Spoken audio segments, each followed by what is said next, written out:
Greetings, friends and foes, and welcome along to episode 47 of Keep Your Friends Close and Your Animes Closer with me, as always, your anime zookeeper, Joel. And me, as always, your anime pet shop owner, Robert. And me, as always, your animal poop scooper, Curtis. I like that you were an animal poop scooper and not an anime animal poop scooper. Anime. I think my brain got confused. It's too Definitely not human poop. Yeah. That's where you draw the line. Yeah, not doing that. Is there a price? Everyone's got a price.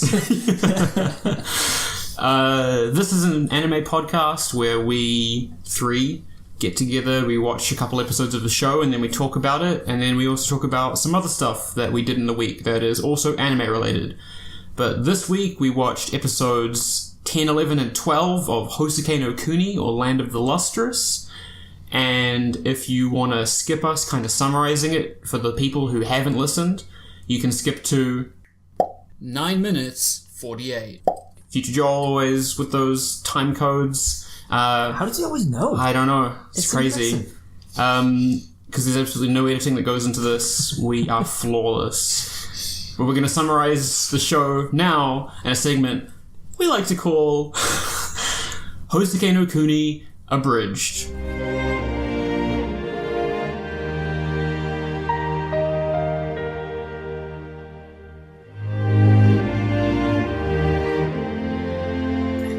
Previously, Foss, with his new golden arms and agate legs, easily defeats a Lunarian attack, and Bort looks on, jealous. Episode 10, title: Shiro. Foss gives a debrief to Lexi. It was a pentaclinal type with 32 disparates around, a flat vessel, circular halo, etc. And then he agrees to keep patrolling, and he also allows Rutil to check out his hands. People are literally queuing up to get some of him. Bort, eventually waiting his turn, approaches and asks to pair up with him. He thinks it over and eventually agrees. Euclase seems to be concerned about the new pairing. Bort teaches Foss all of his weaknesses, and then Lunarian sunspots appear. 2 of them. One of them conjures one of the bases that they fly on, I guess. Yeah. And the other one conjures an enormous human-looking hand with black claws. When Bort jumps up and slices it off, other spots open up around, with more hands coming through. They grab Bort and they open up another sunspot portal, through which comes a 7-eyed, 6-armed, fluffy-tailed giant creature. They try attacking it, but it's too strong, so they lure it towards the school to keep it away from everybody else. Unfortunately, Dyer is in the school, and so it finds and chases him. Tense moments of hiding behind pews and walls, etc., before Dyer decides that he is tough enough to handle it alone. He instantly regrets his decision. His face smashes off, and then his legs, and then both of his arms. Thankfully, he gets it stuck in some wire mesh in one of the windows, and he finishes it off, slicing it in twain with his broken shard of an arm. Bort runs to his aid, only to find 2 smaller but similar humanoid beasts have taken its place, and are standing poised for a fight. Episode 11, title: Secrets. Ooh. This whole one in it. Bort slices through one of the other 2 halves into further quarters, and then the other half runs away. The 4 eighths reform into 4 smaller creatures, and Lexi and Foss run into the other half. Foss keeps it grappled while he pleads for Lexi to pick up the sword and finish it off. Lexi says, "No, I'm not supposed to even look at them." But when he grabs the sword, his hair turns from turquoise to light red before he destroys the thing. He also destroys the other 4 as well before he collapses on the ground.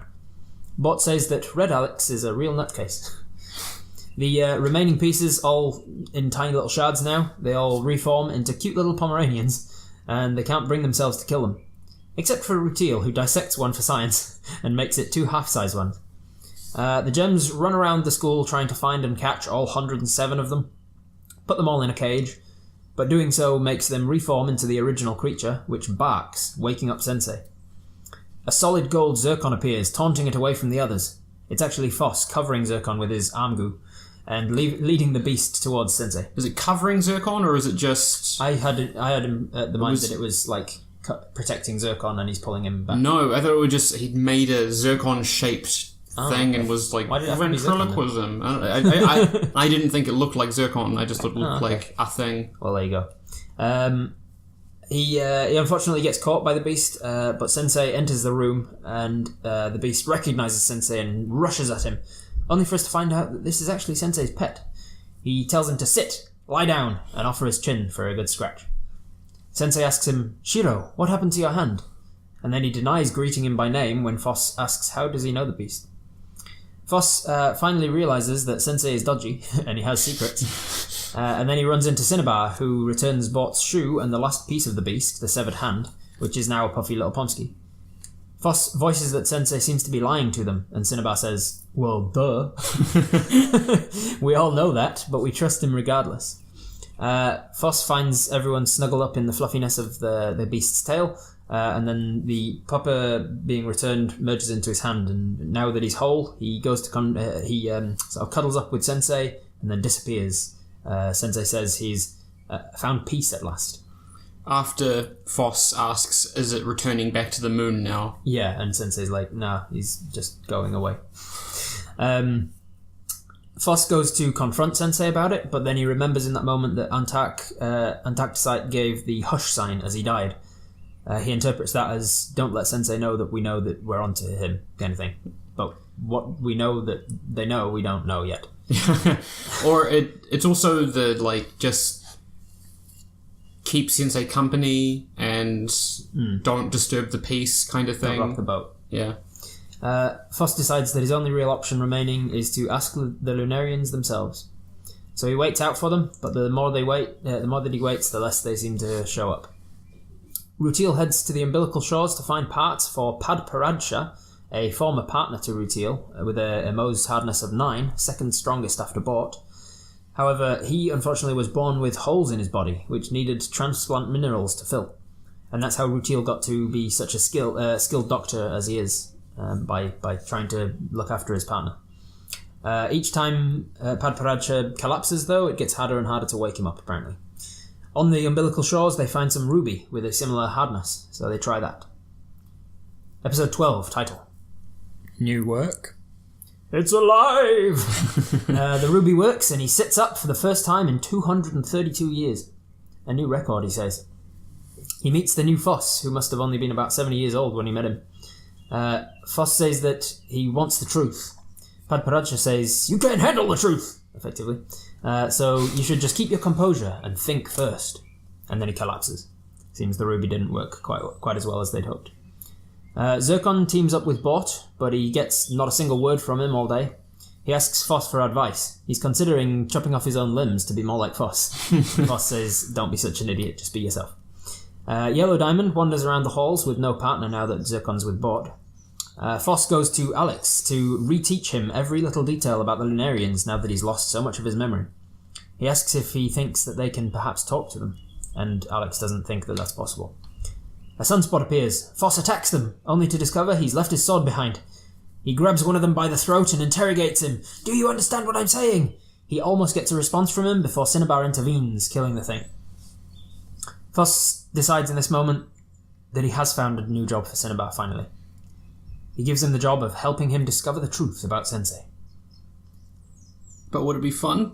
But would it be fun, he says, and he says, no, absolutely, it will not be at all fun, but it's important. In a replay of the very first scene, Morga and Gosh run through the grass looking for Foss, telling him that Sensei's looking for him. And Foss walks towards Sensei's, but on his way he sees the reflection of his naive young self from a year ago, with the different bob haircut and everything. And also, instead of Foss being laying carefree in the grass, he's standing watch, ready for another sunspot. Diligent and serious.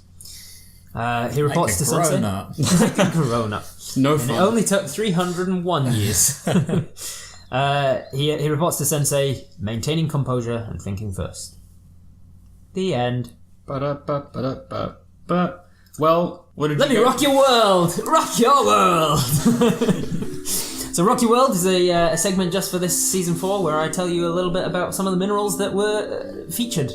Usually I only do the one, but there were 2 interesting ones, and I couldn't find super lots about them, so I'm going to tell you about Super lots about them. So Alexandrite, we saw in this one that Lexi changed her hair colour upon seeing the Lunarians, because then she's not meant to look at them. Alexandrite is a mineral that does change colour under different light. So when they are exposed to different light levels, as when they are around a Lunarian that's glowing and incandescent, she would actually change. I found that pretty cool. I'd never heard of that mineral before. Were you 2 aware of it? It's in Steven Universe, so I had heard of it. It's a big fusion. I see.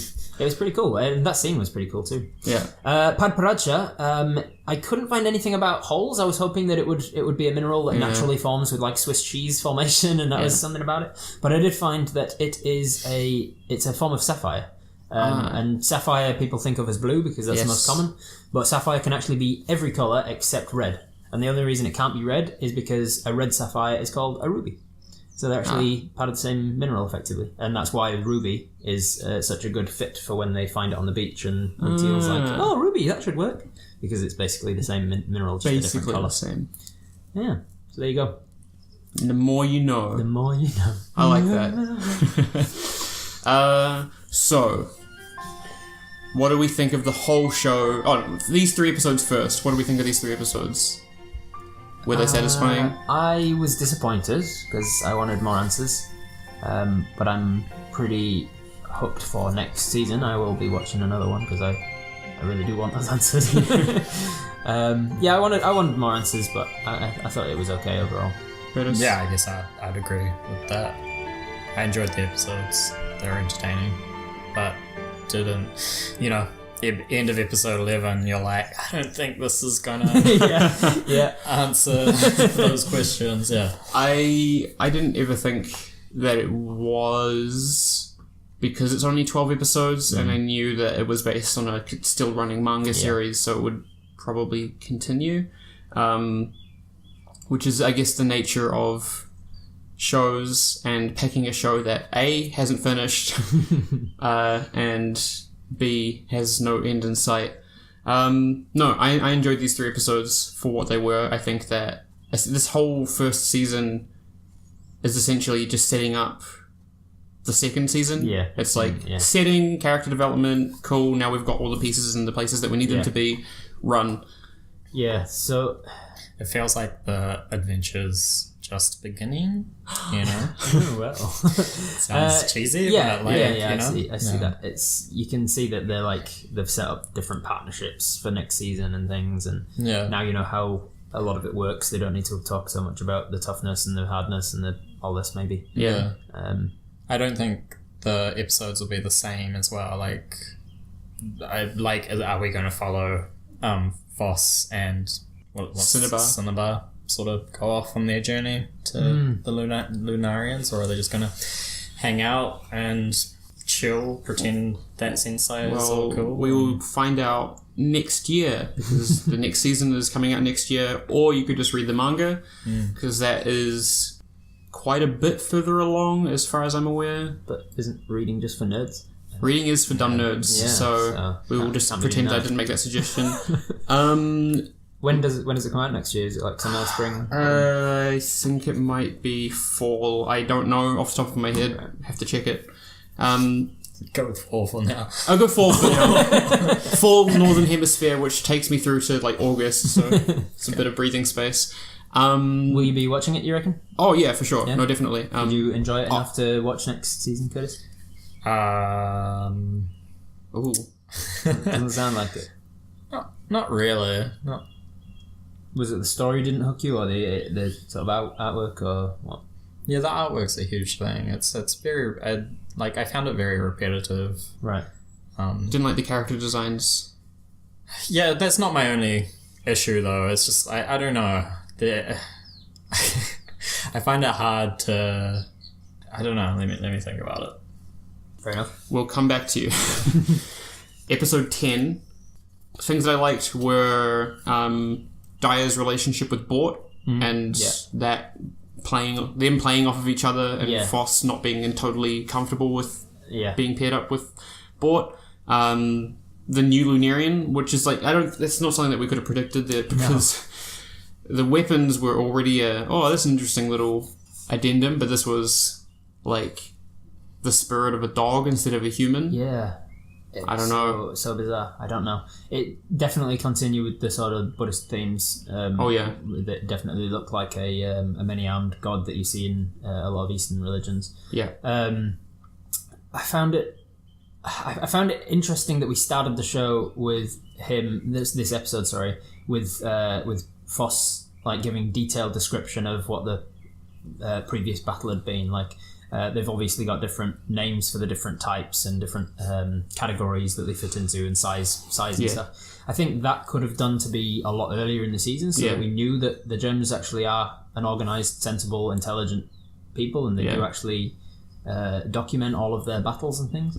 I understand that it was now so that you can show that Foss has gone from this bumbling guy in the grass to actually being so onto it concerned. That because he would have all the details during a battle and everything. The logic behind that would have been that when the show started, Foss knew all of that information, at least partially, and now that they've lost their arms and legs, he's forgotten.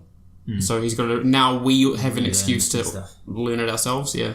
It just would have been nicer to have been there, like to just show like a debrief earlier in the season where we can see that the Gems know how to actually tackle these sunspots and not just attacking them and waiting for a next one. They actually know how to take information from it and learn.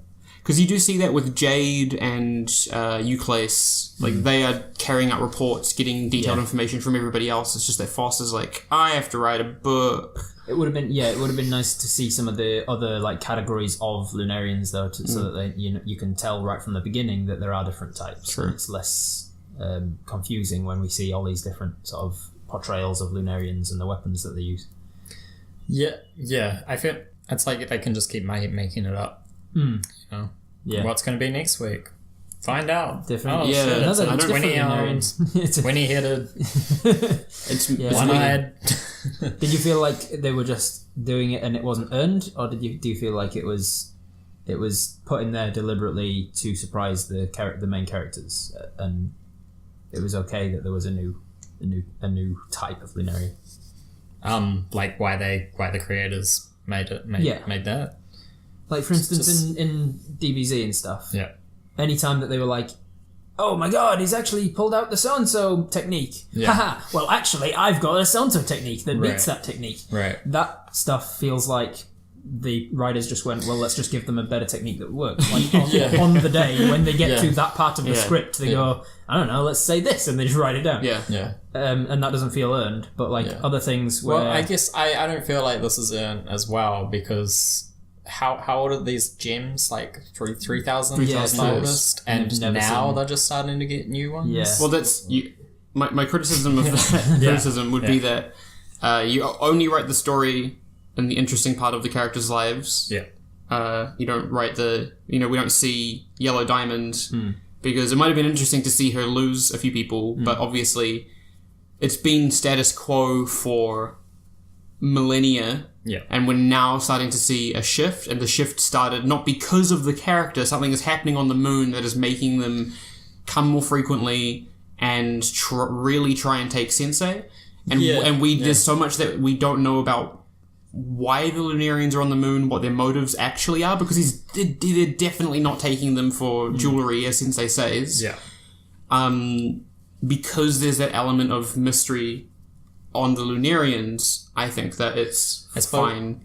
Yeah, I would agree with that. I suppose what I'm annoyed at is that none of that's been acknowledged. So the gems don't acknowledge that anything is changing. They're just kind of like, it's interesting. So if we'd seen earlier some sort of talk of what the hell is this in 3,000 years, we've never seen something like this. Yeah, but that's their thing. They don't really care or feel a lot, so it's not like... Yeah, I do agree with that. It's hard to sort of care about the gems when they don't have emotions, it seems. Right. They're not an emotional being, so it's hard to be empathetic towards them. And we didn't have that shot from the Lunarian's perspective. I guess I want to know more information about why, and I guess I'm kind of annoyed that we've watched the whole first season and I get no explanation as to any of that, or anything more to do with Sensei. Just he says the creature's name, and we're supposed to go, oh fuck. Because it also felt like a bit like a, well, yeah, we know he's dodgy. We've known for several episodes that there's something that he's hiding, that he's got secrets. Yeah. And it's only in the last episodes of the season when Foss finds out, and we're like, yeah, okay. Well, Foss now what? We already knew this. Get to the next bit quicker. Yeah. In defense of the show, Foss didn't see the scenes that we saw with the Lunarians and Sensei reacting in the ways that he did, and Foss didn't see his dream sequences. They are strangely, I would say, reserved. Thank you. Yeah, they're reserved with their emotions, but they don't feel nothing. Like Rutiel is clearly very invested in Paparacha, and we see, after Daya kills Shiro, she says, I'm glad that you're not my partner anymore, because only now at this distance do I see how much you mean to me. Right. So just because they're not really expressive doesn't mean that they don't feel anything, because we've kind of talked about that on and off over the past couple episodes about can they feel emotion? Yeah. Is that a concern for Sensei? I think it'd almost be a more cultural thing, that they're, other than happiness, everything else is kind of like reserved, which is also part of Japanese culture. They're right. quite a reserved culture compared to the West. Right, yeah. I think that I don't think that it's too bad. Like there were filler episodes in this, like the entire winter arc could almost be seen as filler, because it was like just like there was the ice flows more so than anything. Right. Like it was just a weird little thing that gets added in, and it is a device used almost exclusively to cut off Foss's arms. Right. Same with the jellyfish people whose names I've forgotten. Again, just a device for Foss to lose their legs. So it could have been more efficient with the 12 episodes that they have. But for the most part, I think I've been pretty satisfied with not necessarily the stream of information, but the way that the characters have progressed. So, like, are you sort of enjoying the character drama? Yeah, and like the subtleness almost of it. Well, I'm fine with the subtleness of it. I would like. Don't get me wrong. I'm definitely like, I want some more information about the Lunarians. I would like to have it now. But I understand. I think that this is just a lot more of a character drama than a plot drama. Like the focus is more on everything's effect on the characters rather than an epic narrative being the focus. If that makes sense. Yeah. I think that would be helped by a little more differentiation between the characters. I do. That was my criticism, is that there are too many. Yeah. There are way too many for... And I was going to say, for how short the show is. This is only the first season. They're going to continue it. But I do feel just that the size of the cast is detrimental at points. But I can see why they need a lot of them, like... Alexandrite became all of a sudden quite important. That's the one that knows everything about all of the gems. It's just Lunarians. I think it's hard, right? So we're judging it as if it were a whole story, but it's only like the first chapter. Yeah. It's just that there's so many characters, and they just kept introducing more.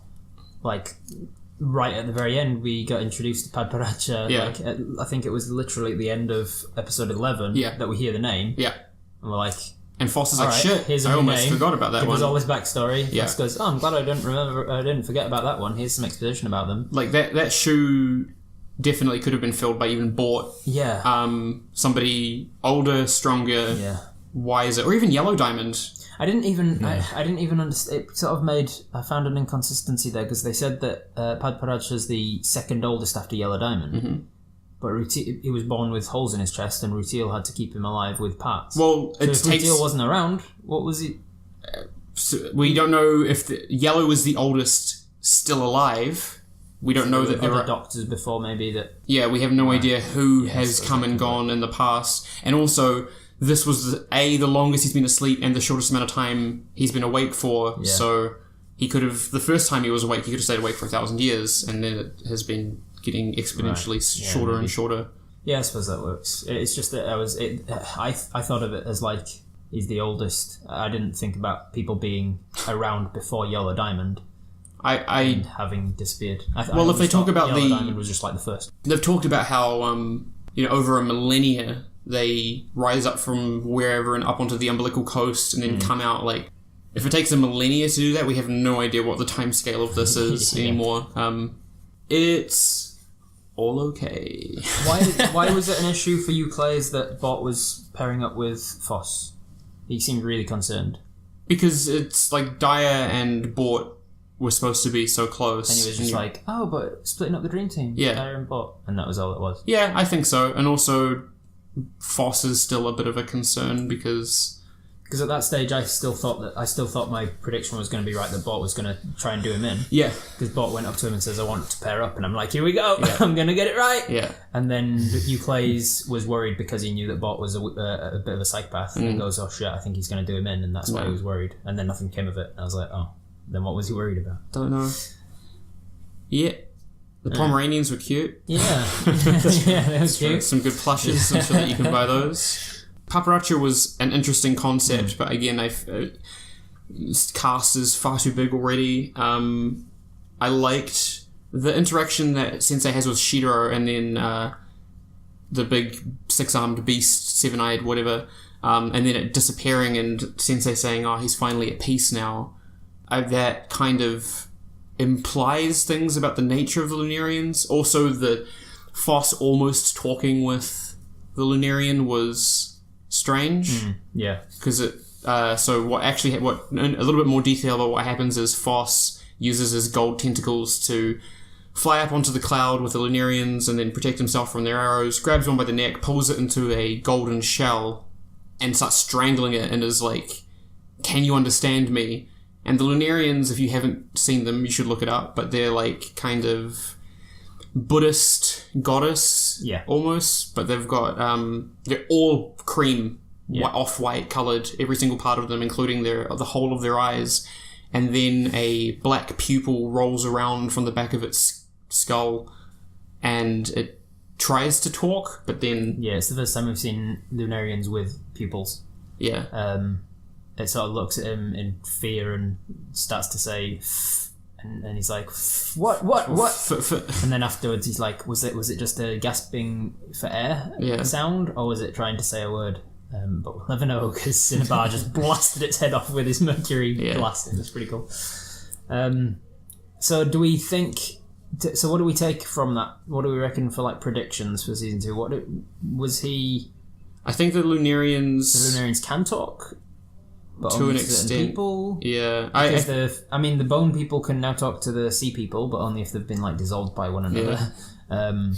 And so the third of them should be able to talk to them as well under certain circumstances. Yes, I would say that it's almost like they're under not a hypnosis. They're like hypnotized, and then she's like breaking the hypnotization. It did seem like that, when he was strangling this Lunarian and trying to snap her out of it or whatever. It seemed like with the eyes rolling forwards, that was the spell breaking, and it was finally going, oh shit, where am I? What's happening? And then, poof. No, I only predict that they'll be more intelligent, but they could all be run by a spider, a daddy long legs in space. It could be anything. Yeah. And what about the dog that was clearly like human in appearance? But well, did you see? So what happened when? So Shiro comes over just before it disappears, curls up around Sensei, and Sensei puts his hand on its head, and it turns into like a gaseous cloud. It has a little like pink headpiece. Don't know if you guys noticed that. No. As it disperses, the headpiece kind of floats down like a flower petal. Yeah.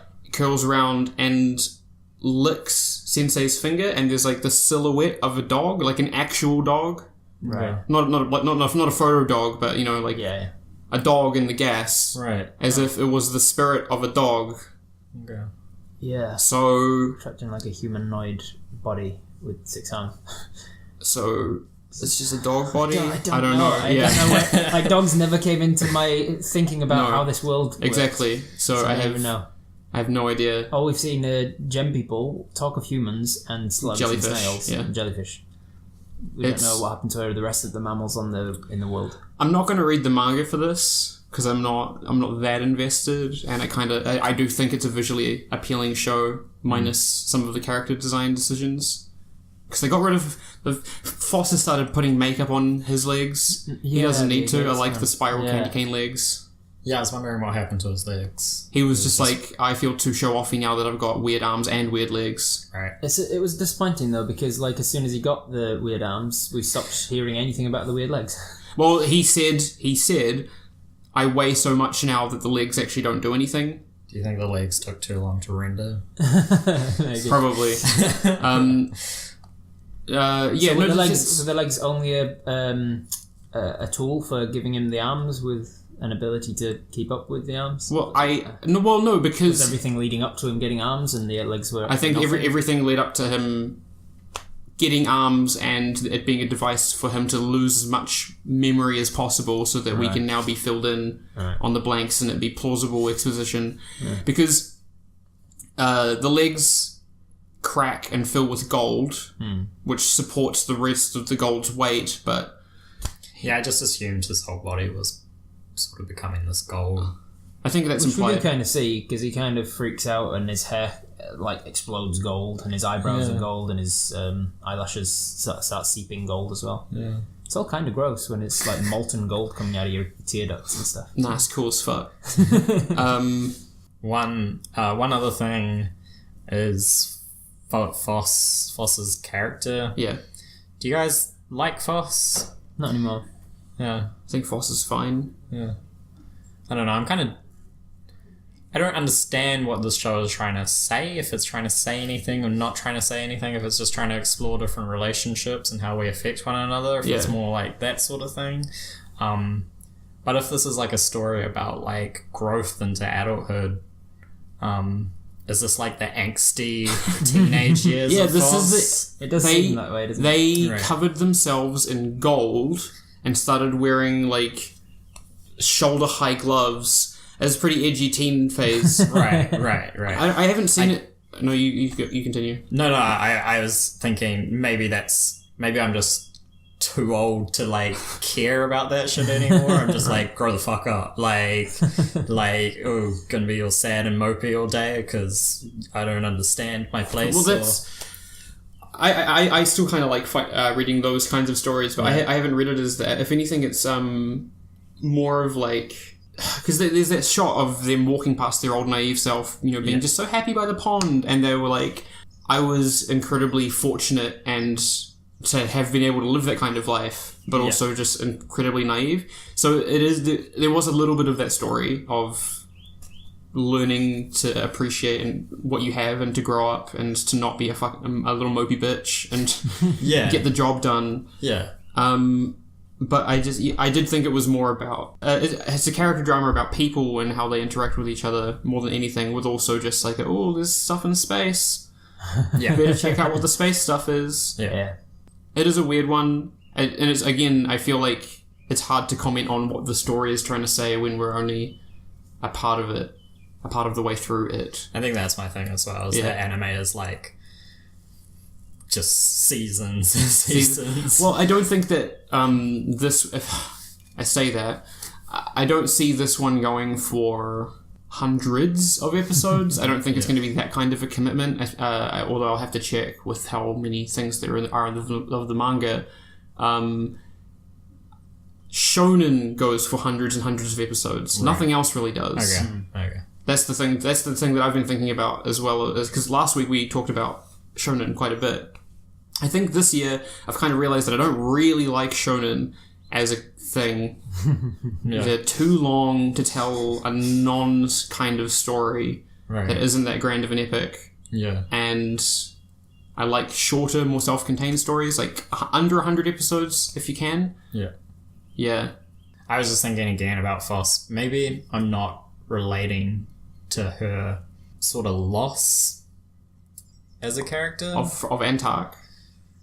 I suppose so. Is that why she's like she is? Yeah, I think so. She feels responsible. He feels responsible for Antak's Antak death. because he doesn't go through the change after the amethysts almost get taken. Yeah, because they don't get taken. Yeah, and things are just kind of fine, and people just keep on cleaning up after them. But when there is literally nobody else to blame but himself. The first time he makes a mistake that cannot be rectified. Like he makes a mistake with the amethyst, but somebody else solves it for him.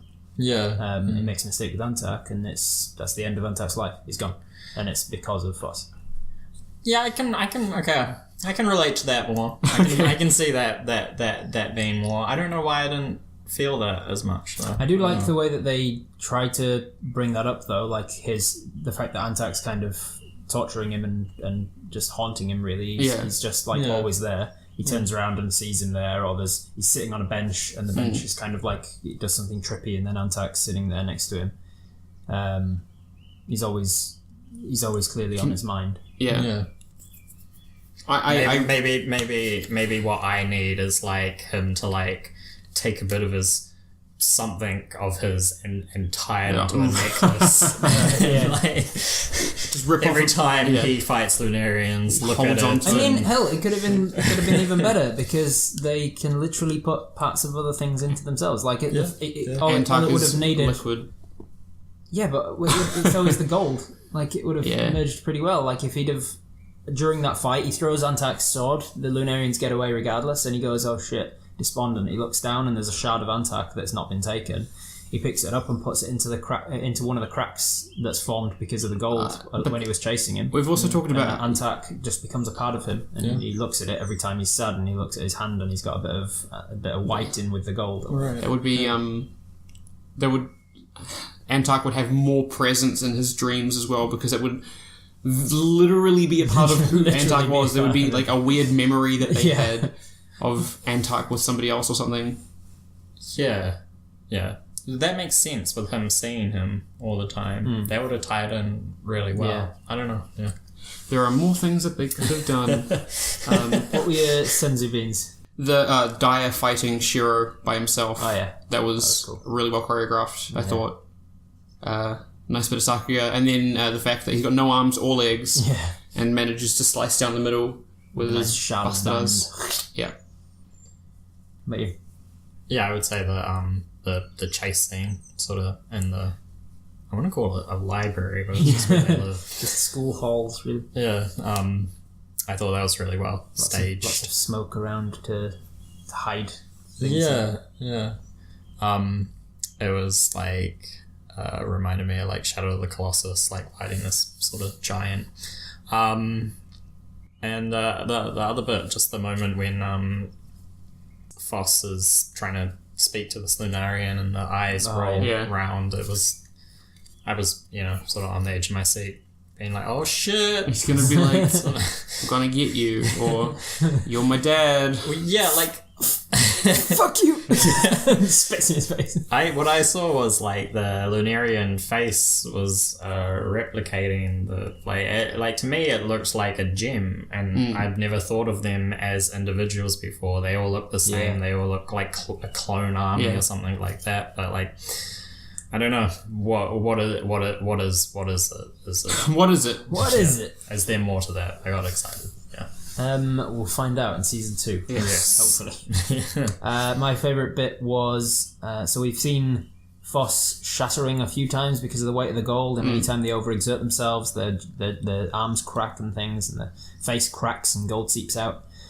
But then he starts to realise that Sensei's lying to them, and the screen shatters with the same sort of gold seeping out, and it's like it's not Foss cracking, it's Foss's life shattering. Everything that Foss has known is shattering around him, and that's kind of cool to see the gold seeping out of like his surroundings.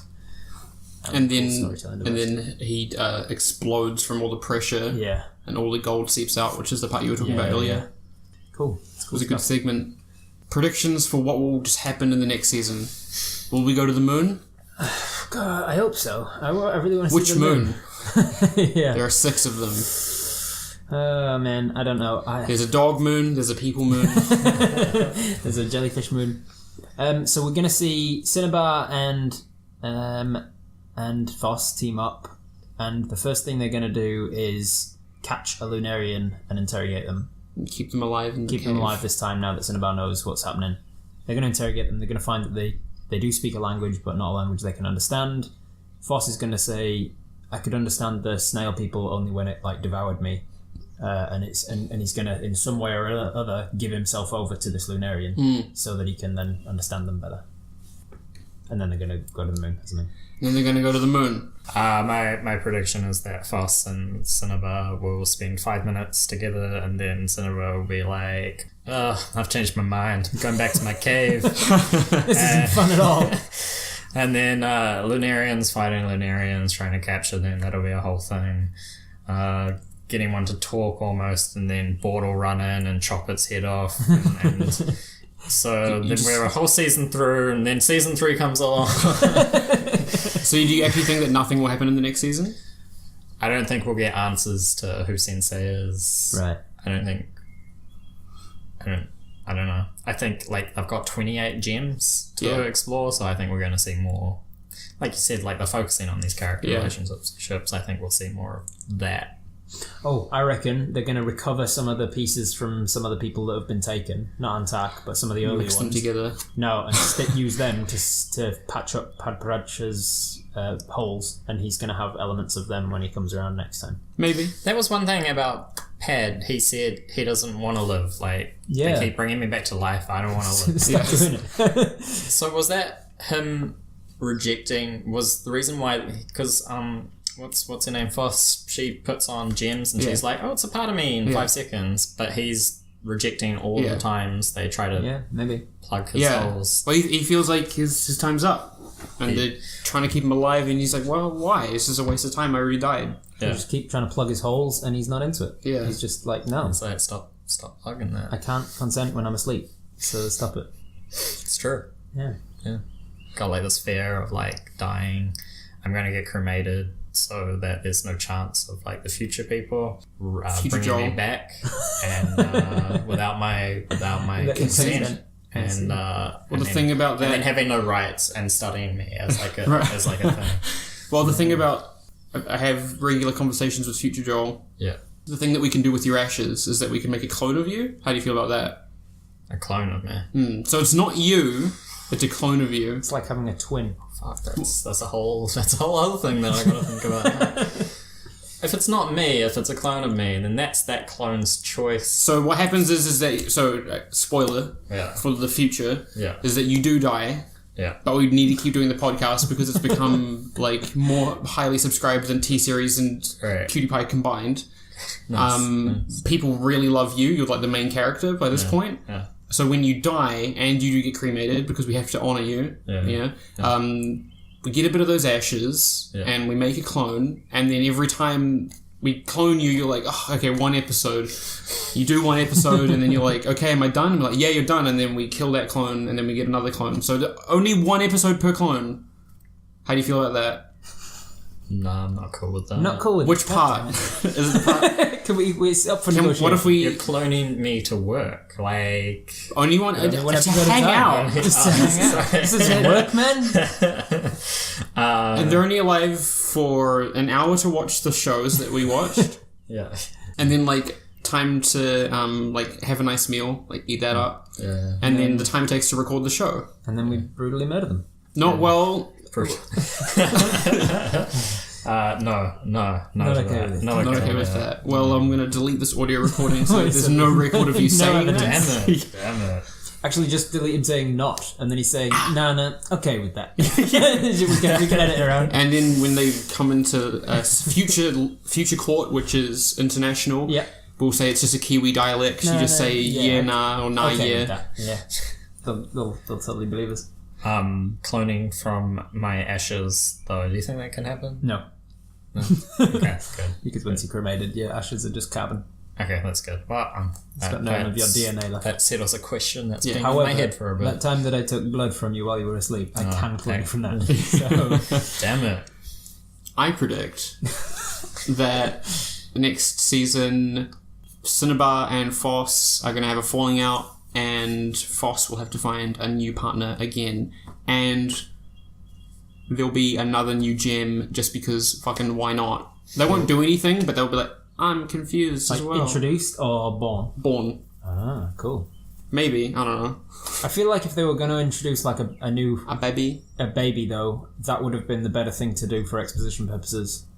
Yeah. Because then you get to see Sensei teaching them everything about the world. Maybe. I also predict that Sensei will classically have a very good reason, big quotes, for keeping them in the dark, but then they'll be like, but that's wrong! So you reckon Sensei will turn out to be a good guy? In his own mind. In his own mind? Yeah. Like every evil person. Not every evil person, but some evil people. Well, I mean... Yeah, I mean, some anybody... people like just doing shit. Any evils Skeletor. in, like... Yeah, any evils in DBZ, they were all... I'm evil, Frieza's like, I'm the most evil person in the galaxy. It tastes good. So I guess overall for the show, you're still into it, Robert, Yeah, for the most part, yeah. and Curtis is not feeling it, which is fine. I don't think it was perfect. Do we want to give it a score? I give it an 8 out of 10. Nice. And it's just an overall thing. Overall everything. First season. Thing. I will give it a 7 out of 10. Yeah, I'll give it a 7 out of 10.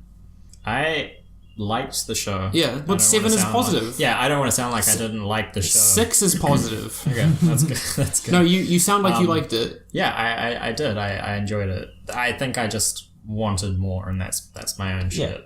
Yeah. No, I felt the same. Towards the end, I wanted more out of the last couple. It would have been an 8 if they'd given us a few more answers. Yeah. Whatever. But you mentioned earlier on that the show was supposedly like one of the best sort of 3D. It is the best 3D show, which is I totally agree with that. I think it was like a really well done.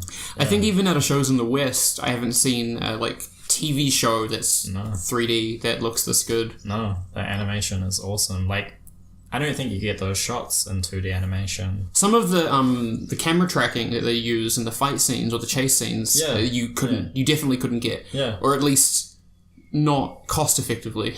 Yeah, exactly. What if over the next few seasons, everybody sees how well Foss is adapted to having bionic legs and things, and whenever they lose parts, they don't just wait until they can recover those parts. They just give themselves bionic shit. And over time, we go from having one design for every person, every gem person, to everybody being so vastly different because they've all got different parts to them and stuff. Yeah.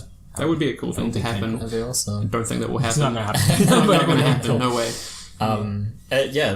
I hope that they make more shows like this because I think it could go to really cool places. Yeah, no, I think that the most interesting thing about this is that CG shows for the most part have been like low action kids shows. Like there's a show about a bunch of kids, not kids, well, kind of kid, like animals in a safari, but they're anthropomorphic kind of, or they're like little anime girls wearing animal costumes, like a penguin, check me out, I'm a lion, and or mecha series because mechs are notoriously hard to draw consistently, right? And they've all looked like total dog shit in my opinion. Yeah. But this has been like an action series can look good. Apart from the liquid, still not a huge fan of whenever they do large quantities of gold or water or whatever, but it's a good show overall. If you haven't watched it for whatever reason and you've been listening to this podcast, check it out. But for now, it's time to go to a Weeb in review.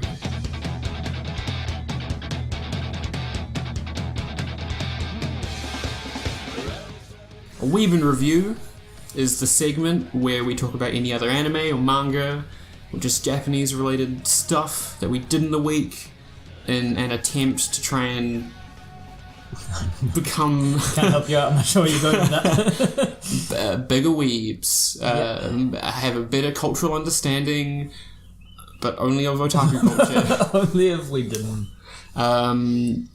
Robert, why don't you kick us off this week? Alright, so I did a little teaser last week about having watched the first episode of something that I've been wanting to for a while.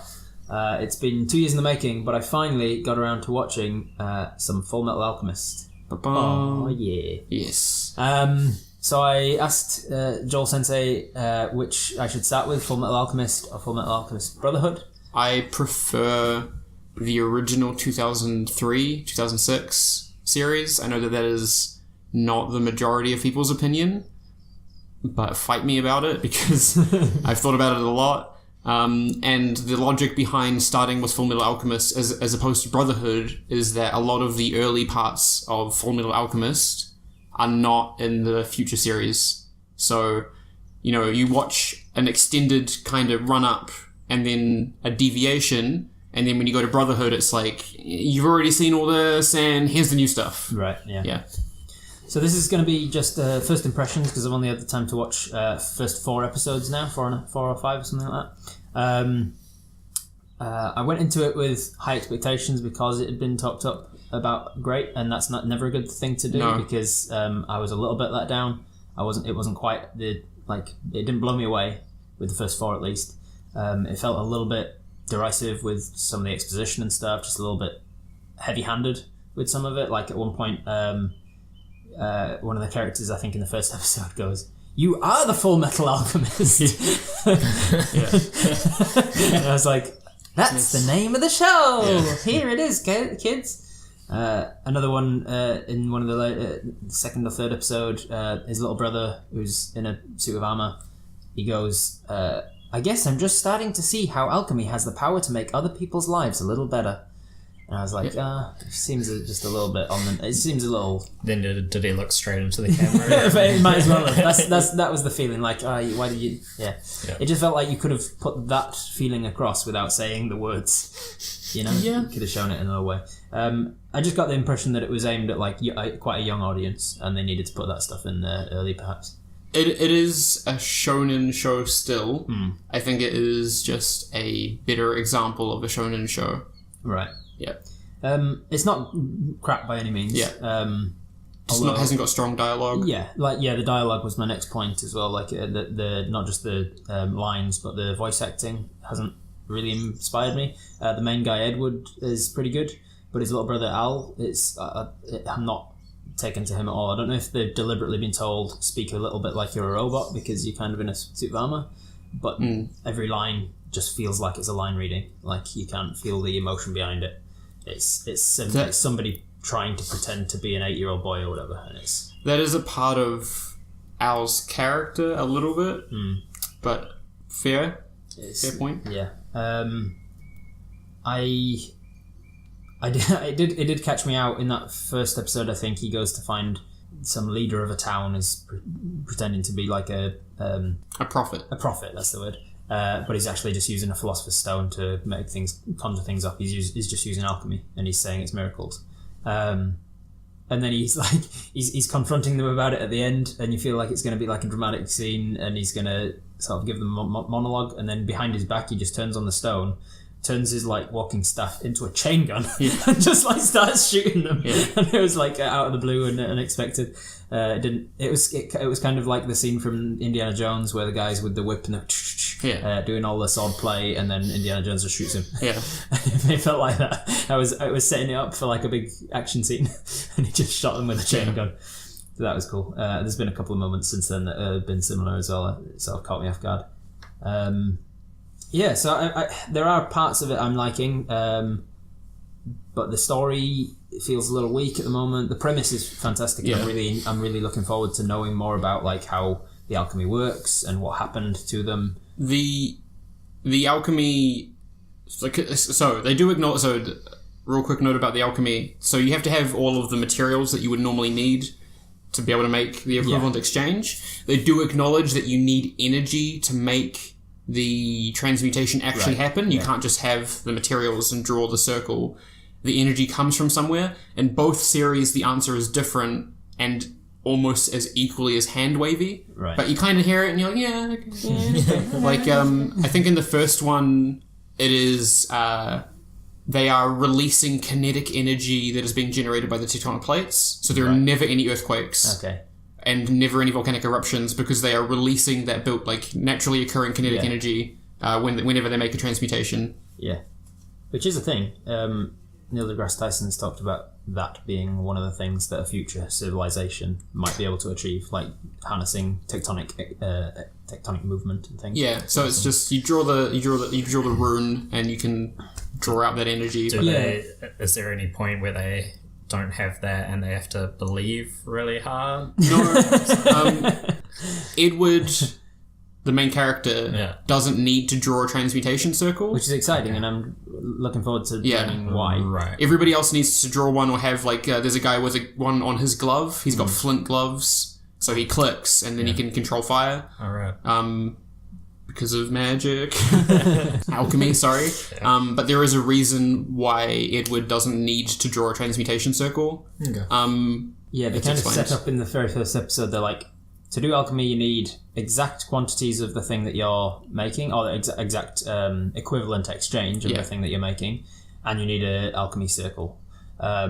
Here's me doing it without an alchemy circle, and here's this guy doing it without equivalent exchange. So they set it up, and then they're like, but here's some exciting stories. Why are these guys breaking it? And why is that allowed? In regards of the story being quite weak, I would say that is the weakest part of the original I imagine series. It get better. It does get better, but like I think I talked about it with you and another friend that we have.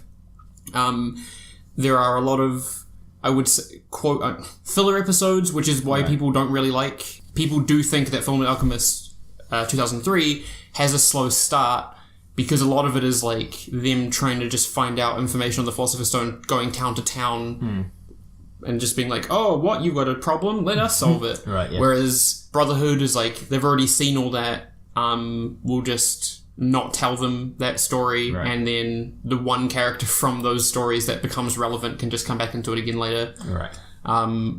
I think that the strongest part of the 2003 series is the where it starts to deviate from the manga and Brotherhood, which is about the midway point. I mean, that's not to say that up until then it's weak. It's just that's where I think it starts to really shine as its own adaptation, own piece of media. I'm definitely still not at the stage where I'm over it all. Like I'm still enjoying it. I think it's good enough to enjoy, and the story is intriguing enough to me as a science head to definitely want to watch more. It's just that I think it's not. It hasn't blown me away as much as I'd sort of expected with the hype and things. Yeah, so people built it up. Can you see why people like it a lot so far? Not yet. Yeah. No, not after 4 episodes. After 4 episodes, it just feels like it's just another story. It's just any other shonen kind of thing. Yeah. But I can definitely see the potential for it to be something special and stand out. Right. And I'm just looking forward to getting to when that starts. Yeah. Sounds good.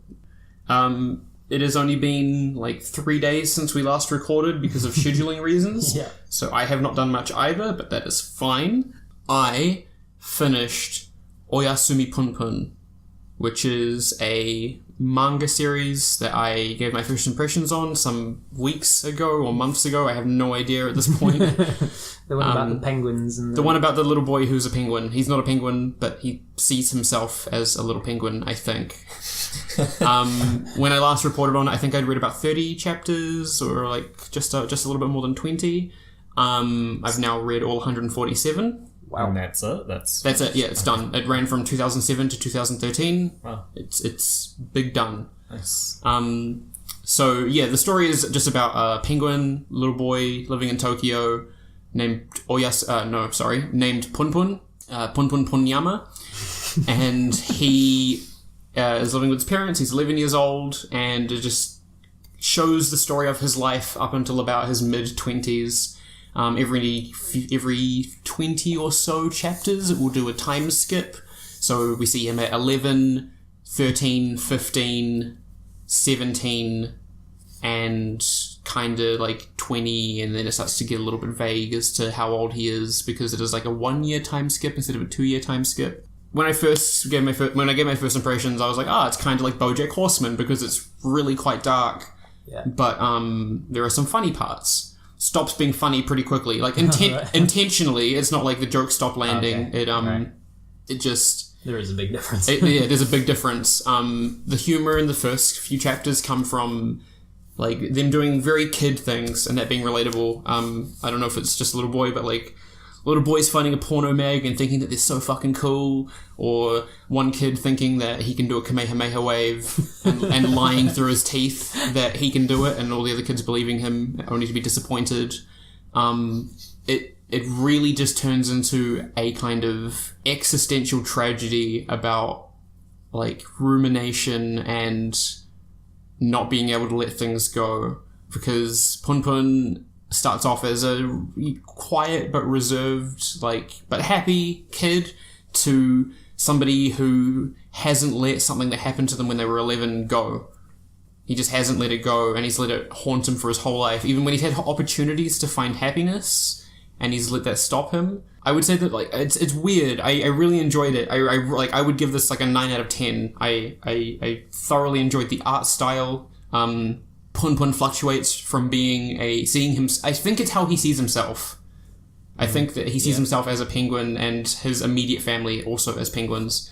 He goes from seeing himself as a penguin to hyokoko, which is a Japanese little thing. I will show Robert and Curtis afterwards.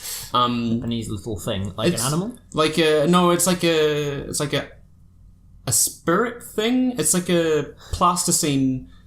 Like sculpture. Sculpture, yeah. I will show you what it looks like after. Like a durama is like a thing that only exists as a statue. Right.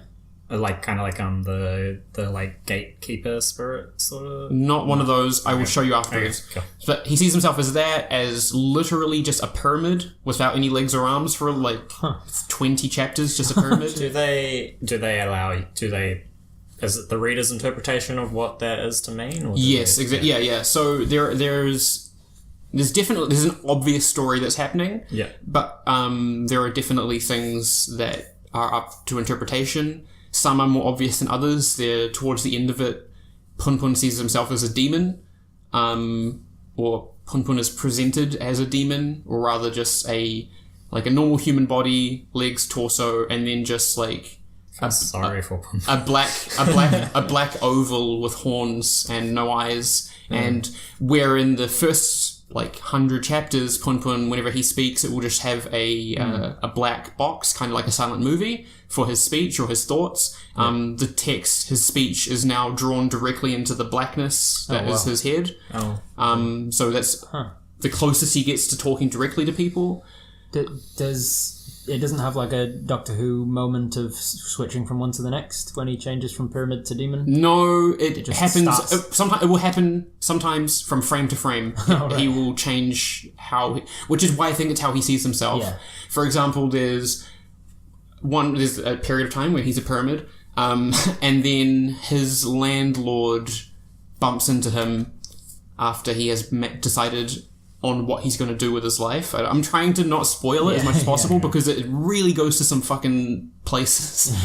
He decides on what he's going to do with his life, and it's not a terribly good decision, and his landlord's like, "Oh, you're a young guy, what are you, 20? Oh man, those were the days. Why don't you come out drinking with me, humour me for a bit?" So they go to this bar, and he's just a pyramid hovering on a bar stool, not talking to anybody. And then a girl that he met when he was 15, who was 2 years older than him at an art gallery, had this really weird interaction with, walks into the bar, and she's like, "I remember you. I had an art painting, I had a painting of the Milky Way galaxy, and nobody had written in my book, and it was for university, and a part of their grade was that they had to have people engage with their art, and nobody had written in my book, and I gave you my book and said, just write anything, and you wrote a short story. Do you remember that?" And it does a weird flashback, and he thinks about it, and she's like, "I really liked your story. I still draw, for fun. Would you want to do something together?" And then, next frame, he's just a penguin again. And then he, starts drinking, but then when he wakes up the next morning, he's a pyramid. Right. He's back to being a pyramid. That's interesting. Yeah. That is interesting. So, there's that. They do, in the most vaguest of terms, explain why it's a pyramid, but it's not particularly helpful. You also see the lives of a bunch of the kids that he grew up with, because there's an event that happens when they're all 11, and then for one reason or another they all grow apart, but we still follow the lives of about 3 of them as they get further and further away from Punpun. I really like that level of abstraction. Yeah. With the character, like, because you can kind of, as a reader, put on to that character as well. Like, a penguin is cute and fluffy and kind of innocent. You could kind of see it that way. Yeah. So your feelings for his actions or whatever might be skewed in a way. Yeah, definitely. When he's a triangular sort of structure, like a solid... Well, it makes him completely unrelatable at that point. And he's also, at that point in the story, he's cutting himself off from everybody. He's like, I am a pyramid now. Like, I'm just going to do this and not think about other people. Yeah. So, I mean, I've already mentioned before, but the art is really good. They do some strange stuff with Punpun specifically, and as he changes shapes and faces, I guess. But I think the main appeal of the story is that it is a story about, like, absolute despair. Like, the worst things happening even after the best of intentions, and what people choose to do in the face of that or in the aftermath of that. And I would see it almost as a cautionary tale. Like, for somebody who is quite anxious and neurotic and can ruminate with the best of them, like, think about things way too much and just relive things and let them, like, almost, like, I've never let anything completely destroy me, but seeing somebody do that, take it that far, is like, I don't want to be like that. Replicate that. Yeah. For sure.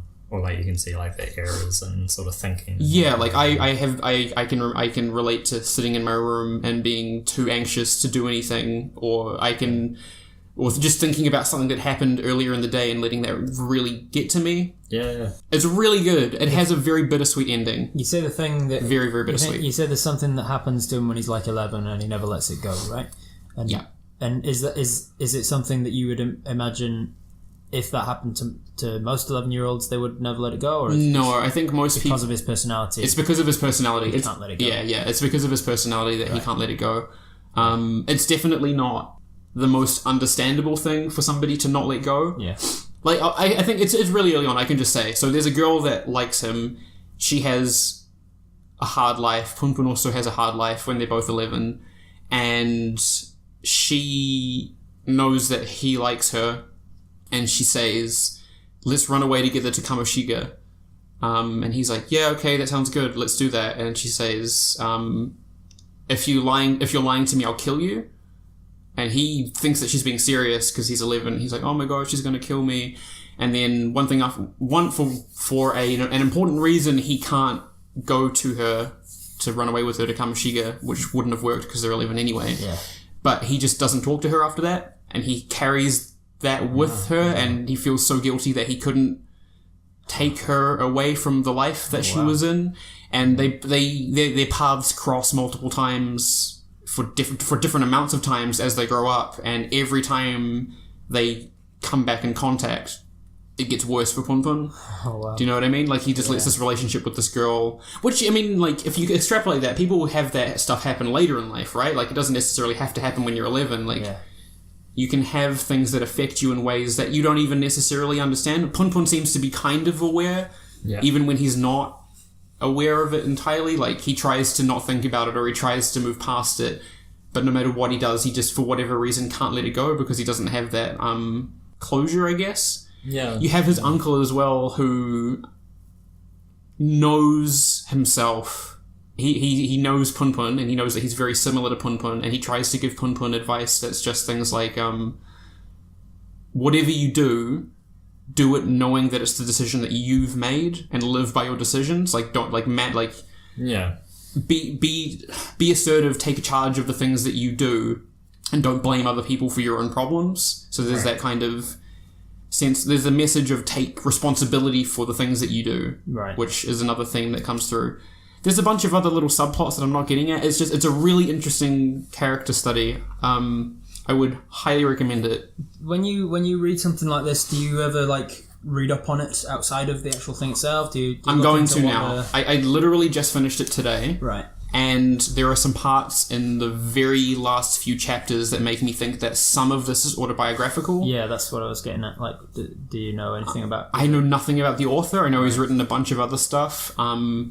I've seen that there's a YouTuber who's done an interview with him, I'm going to go away and read about the author and read all of his other works. One thing, he is not... this isn't anime related, but it's related to Oyasumi Punpun. If you like this kind of abstract storytelling where insignificant... or characters that would be insignificant in other stories, or they would just be plot devices like, oh, hey, I'm the best friend. Oh, you forgot to get coffee. Better take your coffee with you. But you want to know why does he care so much about the main character getting his coffee? This reminded me a lot of Kurt Vonnegut's writing. He's a German-American writer. He's dead now. But some of the writing style was very similar, and I really love Kurt Vonnegut's books. Right. Cool. Yes. Check all of those out. That sounds cool. I might buy a volume because I enjoyed it so much. Yes. Yeah, just not perfect because it made me feel gross. I also, on a slightly lighter note, have been reading the follow-up to my lesbian experience with loneliness, which is my solo exchange diary. Nice. I haven't finished it yet. It's just nice to see that they're following through on trying to get better from... achieve success and crawl. Well, Was it NHK? Welcome to the NHK. Yeah. He was like, I'm successful, and now I'm back. Now I've funded myself to. So, if anybody, for whatever reason, doesn't know what my lesbian experience with loneliness is, it is a 28-year-old author who has written a graphic novel about coming to terms with their sexuality and being lonely and depressed and taking responsibility and getting over it. This is their follow-up where they are now accidentally successful author and just writing letters to themselves, talking about what they're doing in their life. And it's just interesting to read their musings. It's still good, and it's good to see somebody not crumbling under the pressure of success in the same way that other authors have. And it's kind of relevant. I would also recommend that people check that one out. It's still like it's as good then. It's take a completely different sort of. No, it's the same kind of art style and the same tone.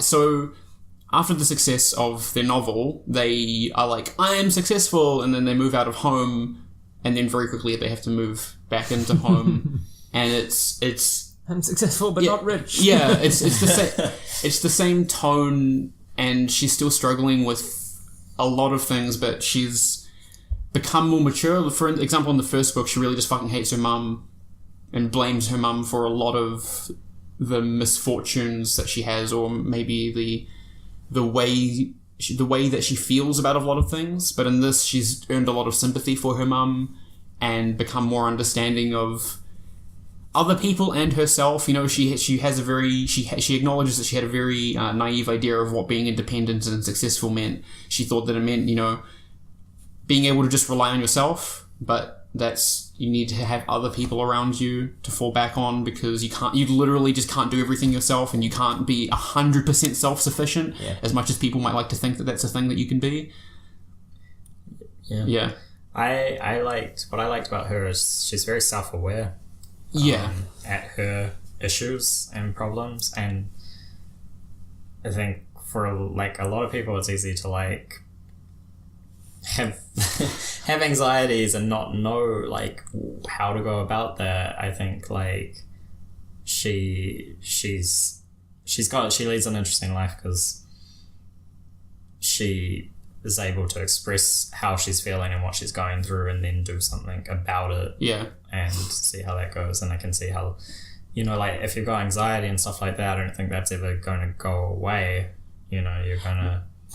Yeah, I mean, it took her 28 years to figure out a method with which she can work through it. And it also happens to be a very successful one, relatively speaking. And it's just a continuation of that process of her being like, okay, now that I've got this thing sorted, I have to get this thing sorted, or also this thing and this thing. And she's trying to find a balance of work and family life while also trying to, you know, be social and have friends. It's watching somebody, like you say, being self-aware but struggling to make it work, if that makes sense. A satisfying read. let's move into fake views.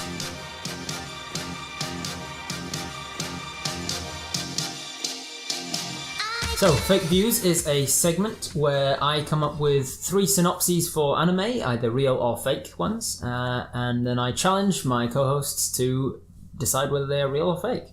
If they get them wrong, I can laugh at them because I'm the anime noob and they should know more than me. I'm ready. I've got a good feeling you're going to get 3 out of 3 the first time, Joel Sensei. Oh, I've had 3 out of 3. Have you? I went 3, 1, 2. Have you? I'm just wanting 1 point. You're going to get 1 point. You're going to get it. There's easy ones, or by my saying that, have I known it hard because now you're going to throw you off. All right, so we're going to start with number 1. You can play along at home, and if you get 3 out of 3, you can write in and tell us.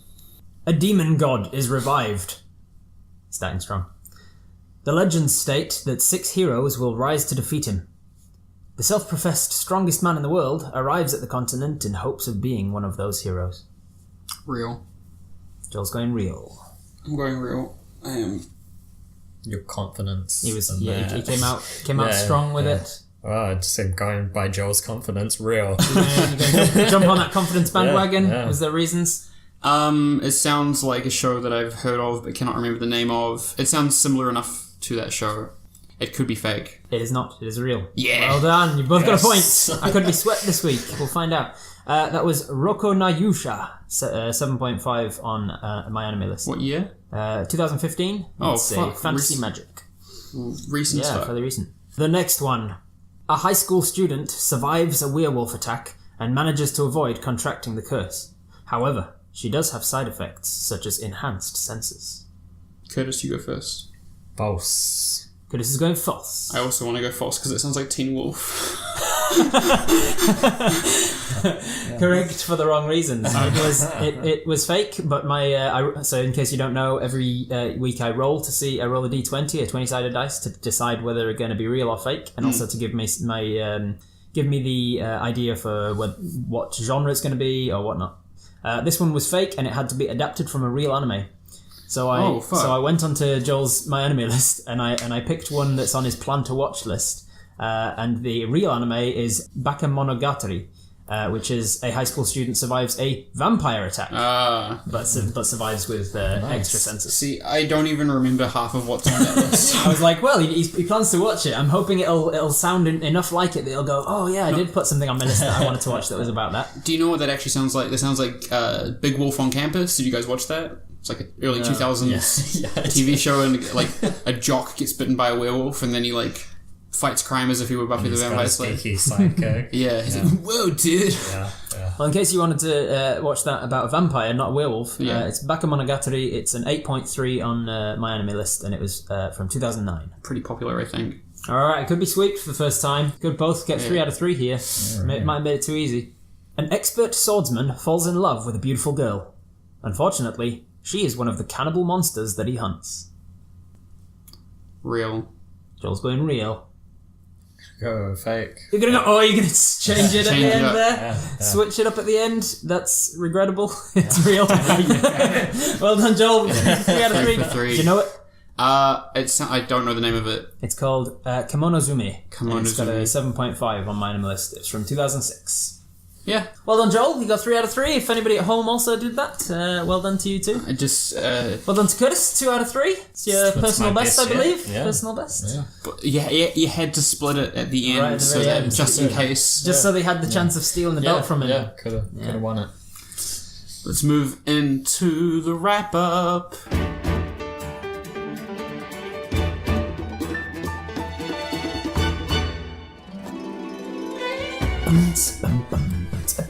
I'm on cloud 9 and I'm feeling fine at the end of time, and it's about to rhyme that it's time to finish the show.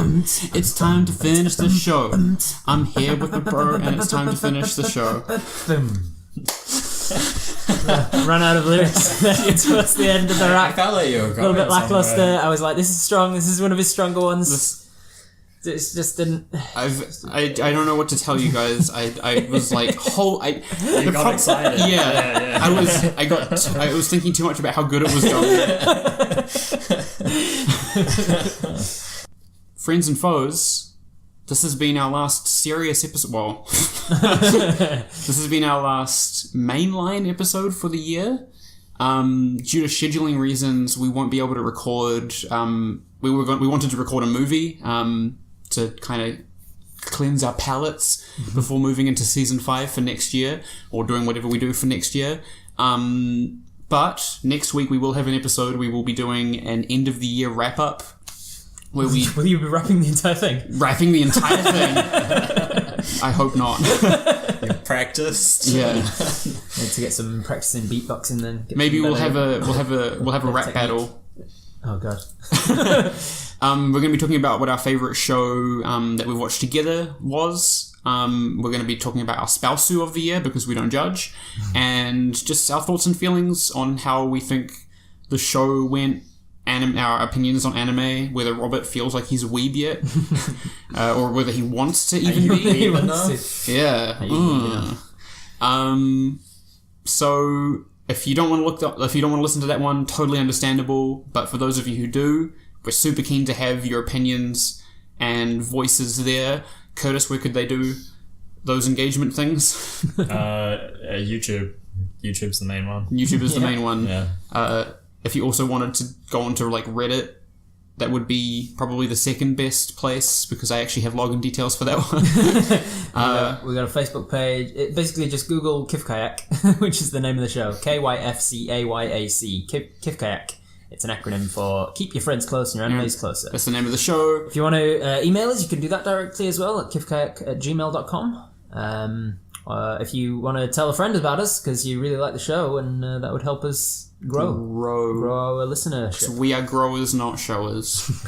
Leave a like recommendation, subscriber button. But until next week, I have been your anime zookeeper, Joel. I was your anime pet shop owner, Robert. I was your anime animal poop scooper, Curtis.